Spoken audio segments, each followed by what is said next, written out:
Hello guys, हम लोग आज देखेंगे साइंस का जो बिहार बोर्ड ने मॉडल पेपर जारी किया। उसमें जो उसके टोटल 80 प्रश्न है। 80 प्रश्न में से 40 का उत्तर देना है। 40 से अधिक आप ज़्यादा देते हैं तो उस उत्तर का कोई मान्य नहीं होगा, उसके लिए आपको अंक नहीं मिलेंगे। तो आज हम लोग देखेंगे इसकी फिजिक्स का क्वेश्चन, जो फिजिक्स इसमें पूछा गया है उसका उनको हम डील करेंगे। उसके बाद आगे हम दूसरे दिन अदर वीडियो में हम लोग दूसरे सब्जेक्ट जैसे कि केमिस्ट्री या फिर बायोलॉजी का देखेंगे। तो इसमें देखते हैं साइंस का क्वेश्चन जो है, साइंस में फिजिक्स का क्वेश्चन जो है ये 29 से पूछा गया है।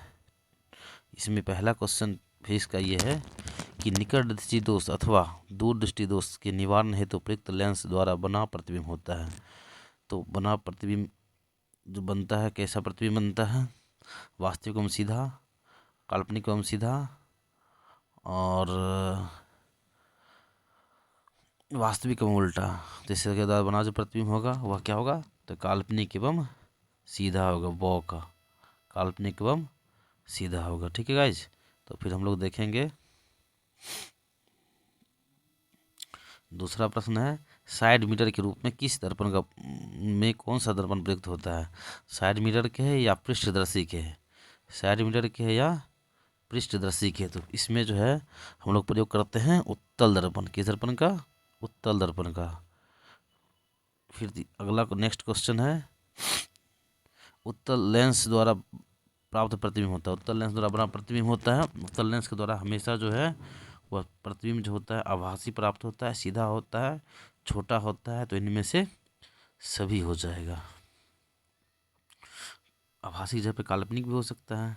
ऊर्जा का असंय मात्रक क्या होता है? तो ऊर्जा का असंय मात्रक जूल होता है। फिर नेक्स्ट क्वेश्चन है, आकाश का रंग नीला रंग किस घटना के परिणाम है? तो आकाश का जो नीला रंग होता है वह प्रकाश के परिकिरणन के कारण, प्रकाश के परिकिरणन के कारण होते हैं। अस्पर्शदर्शी की न्यूनतम दूरी कितनी होती है? 25 सेंटीमीटर होती है। किसी उत्तल लेंस का फोकसांतर 25 सेंटीमीटर है, उसकी क्षमता कितनी होगी? तो यहाँ पर इसकी जो फोकसांतर है वह दिया हुआ है 25 सेंटीमीटर। तो 25 सेंटीमीटर दिया हुआ है, एफ इक्वल टू दिया हुआ है 50 सेंटीमीटर दे, सॉरी 50 सेंटीमीटर दिया हुआ है। पी बराबर क्या होता है जब सेंटीमीटर में हो? तो 100/एफ। एफ का मान कितना दिया हुआ है?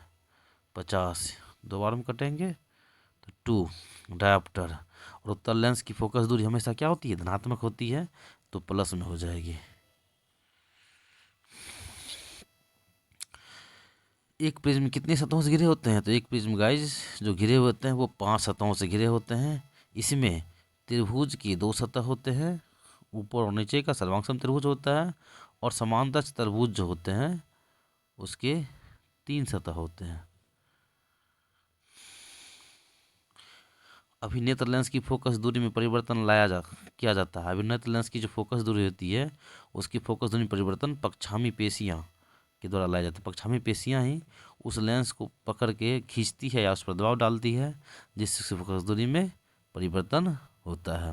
प्रकाश के परावर्तन के कितने नियम है? प्रकाश के परावर्तन हो या अपवर्तन हो गाइस, तो उसके जो नियम होते हैं उसके 2 नियम होते हैं।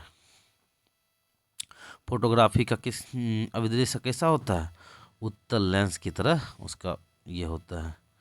यदि एक किरण एक अवतल दर्पण पर लंबवत आपतित हो तो परावर्तन के बाद उस किस बिंदु से गुजरेगी? देखिए गाइज, हम लोग जो पढ़े हुए हैं वो होता है समांतर।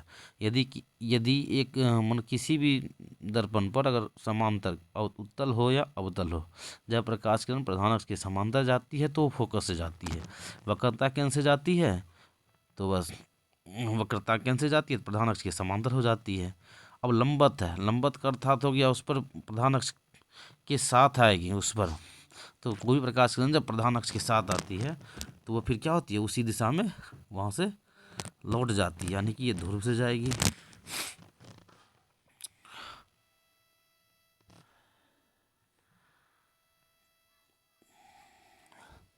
यदि एक प्रिज्म से एक वर्णी प्रकाश गुजरे तो इसका मान नहीं होगा।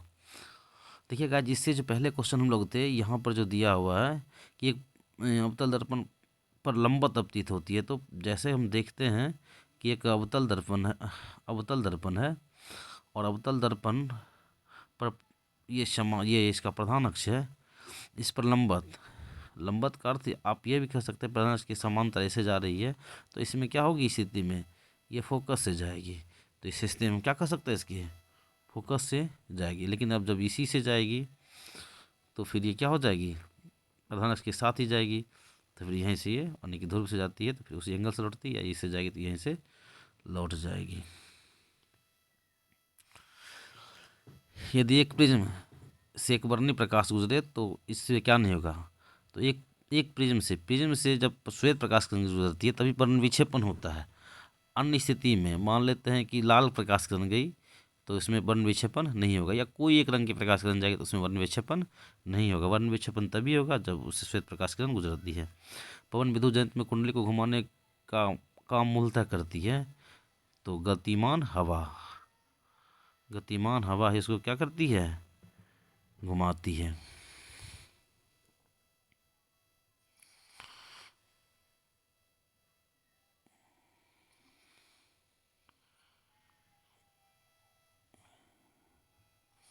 कांच की अवतल लेंस की वायु में शक्ति होती है। कांच की जो अवतल लेंस होते हैं उसके तो ऋणात्मक, मतलब ऐसे भी अवतल लेंस की जो शक्ति होती है वो ऋणात्मक होती है, तो वायु में भी ऋणात्मक है। हाँ, बदलते हैं। जब हवा और निर्वात का जो होता है शक्ति, जो उसका अपवर्तनांक होता है एक ही आसपास ही होता है, लेकिन जब इसको पानी में ले जाते हैं यानी किसी पदार्थ में ले जाते हैं तो इसका बदल जाता है, जो आपको क्लास में बताया गया है। निम्नलिखित में से कौन विद्युत का सुचालक है, ग्रेफाइट विद्युत का सुचालक है, अन्य से विद्युत के सुचालक है। हीरा सबसे कठोर पदार्थ है। इसमें वक्रता त्रिज्या 1 मीटर वाले अवतल लेंस की अवतल दर्पण की फोकस दूरी क्या होगी। अवतल दर्पण है, इसकी फोकस दूरी क्या होगी, उसकी वक्रता त्रिज्या 1 मीटर है। और 1 मीटर दिया हुआ है, 1 मीटर मतलब हो गया 100 सेंटीमीटर।